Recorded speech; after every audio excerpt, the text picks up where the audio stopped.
Adobe ഫോട്ടോഷോപ്പിലെ third ചാപ്റ്ററിലെ second topic creating and deleting layers.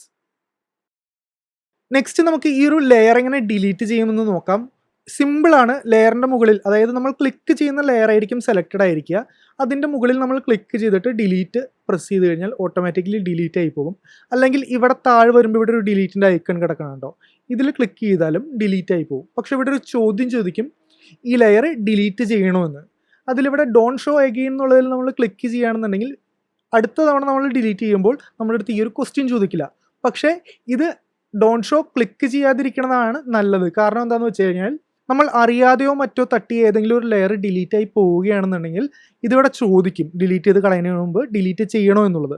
അപ്പോൾ അറിയാതെയാണ് വന്നേക്കണമെന്നുണ്ടെങ്കിൽ നമുക്കിവിടെ നോ അടിക്കാം. അതല്ലാന്നുണ്ടെങ്കിൽ ഇവിടെ എസ് അടിച്ചു കഴിഞ്ഞാൽ ഡിലീറ്റ് ആയി പൊക്കോളും. ഞാൻ കൺട്രോൾ സെറ്റ് അടിക്കുകയാണ്, ആ ലെയർ തിരിച്ചു വന്നു. ഇനി നമുക്ക് ഇവിടുന്ന് ഈ ഒരു ലെയർ ഡ്രാഗ് ചെയ്ത് ഇവിടെ കൊണ്ടുവന്നിട്ട് ഡിലീറ്റിൻ്റെ ഉള്ളിൽ ഇട്ടാലും ഓട്ടോമാറ്റിക്കലി ഡിലീറ്റ് ആയി പോകും.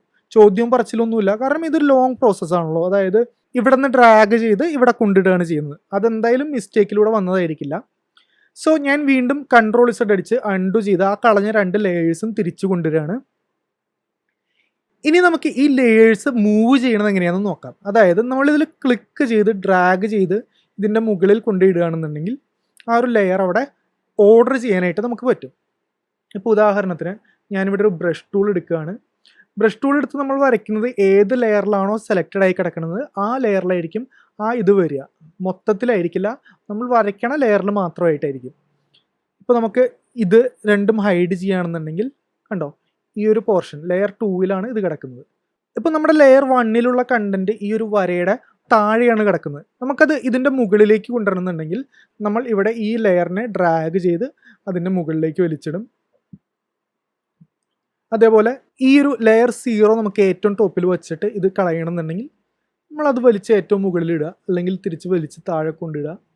ഇത് വീണ്ടും താഴെ കൊണ്ടിടുകയാണെന്നുണ്ടെങ്കിൽ അത് അടിയിലോട്ട് വരും. അതായത് ഒരു ലെയറിൻ്റെ മുകളിൽ മറ്റൊന്ന്, അതിൻ്റെ മുകളിൽ മറ്റൊന്ന്, ആ ഒരു ഓർഡറിലാണ് പോകുന്നത്. അത് ചേഞ്ച് ചെയ്യാൻ വേണ്ടിയാണ് നമ്മളിത് ഇങ്ങനെ ഡ്രാഗ് ചെയ്യുന്നത്. ഇപ്പോൾ നമ്മൾ ഒരു ലെയറിലുള്ള കണ്ടന്റ് കോപ്പി പേസ്റ്റ് ചെയ്ത് പുതിയ ലെയർ എങ്ങനെ ഉണ്ടാക്കാം എന്നാണ് നോക്കിയത്. നമുക്ക് ഇനി അതല്ല, ഇപ്പം ഞാൻ ഈ വരച്ച വരയുണ്ടല്ലോ, ഇത് നമുക്ക് സെപ്പറേറ്റ് ഒരു ലെയറിലായിരുന്നു വേണ്ടിയിരുന്നത് എന്ന് വയ്ക്കുക. അതായത് ഞാൻ അടുത്തൊരു വര വരയ്ക്കുകയാണ്. തൽക്കാലം നമുക്ക് കളർ എടുത്തിട്ട് ഇവിടെ കളർ ചേഞ്ച് ചെയ്യാം, ഒരു ബ്ലൂ കൊടുക്കാം. എനിക്കിവിടെ നീലയിലൊരു ലൈൻ വരച്ചിട്ട് ഇതൊരു ക്രോസ് ആക്കണം. അപ്പോൾ അങ്ങനെ ചെയ്യണം എന്നുണ്ടെങ്കിൽ ഞാനത് ഈ ഒരു സെയിം ലെയറിലല്ല എനിക്ക് വേണ്ടത്, അതൊരു സെപ്പറേറ്റ് ലെയറിലാണ് വേണ്ടത്. അങ്ങനെ വരുമ്പോൾ എന്ത് ചെയ്യണമെന്ന് വെച്ച് കഴിഞ്ഞാൽ ഇവിടെ ഈ ഡിലീറ്റിൻ്റെ ഇപ്പുറത്ത് ഇവിടെ ഒരു ബോക്സ് കണ്ടോ, ഇത് പുതിയൊരു ലെയർ ക്രിയേറ്റ് ചെയ്യാൻ വേണ്ടിയിട്ടാണ്. നമ്മൾ ഇതിൽ ക്ലിക്ക് ചെയ്യുമ്പോൾ ഒരു പുതിയ ലെയർ അവിടെ വരും.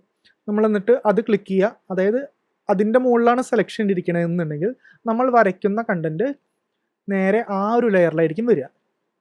സി, ഇങ്ങനെയാണ് നമ്മൾ പുതിയതായിട്ടൊരു ലെയർ ക്രിയേറ്റ് ചെയ്യുന്നത്. നമുക്ക് ഇവിടെ ക്ലിക്ക് ചെയ്താൽ ആവശ്യത്തിന് ഇഷ്ടം പോലെ ലെയേഴ്സ് ക്രിയേറ്റ് ചെയ്യാം. നമുക്ക് വേണ്ട സാധനങ്ങളൊക്കെ ഇതേപോലെ ഓരോ സെപ്പറേറ്റ് ലെയറിലായിട്ട് വെക്കുകയാണെന്നുണ്ടെങ്കിൽ നമുക്ക് എളുപ്പത്തിൽ അത് വരയ്ക്കാനും റിമൂവ് ചെയ്യാനും ഒക്കെ സാധിക്കും. ഇപ്പോൾ ഇതിൻ്റെ ഉള്ളിൽ എനിക്ക് ഈ ഒരു നീലത് റിമൂവ് ചെയ്യണമെന്നുണ്ടെങ്കിൽ ജസ്റ്റ് ഞാനിവിടെ ഡിലീറ്റ് ക്ലിക്ക് ചെയ്യുകയാണെന്നുണ്ടെങ്കിൽ അത് അവിടെ നിന്ന് പോകും. അതിൽ കൂടുതൽ കോംപ്ലിക്കേഷൻസ് ഒന്നുമില്ല. അതേസമയം നമുക്ക് ഈ 2 ലെയറും ഇല്ല, അതിന് പകരം ഇതിൻ്റെ മുകളിലാണ് വരയ്ക്കുന്നത് എന്നുണ്ടെങ്കിൽ തിരിച്ച് നമുക്ക് ഈ ഒരു സാധനം കളയണം എന്നുണ്ടെങ്കിൽ അതിന് വേറെ നിവൃത്തിയൊന്നുമില്ല.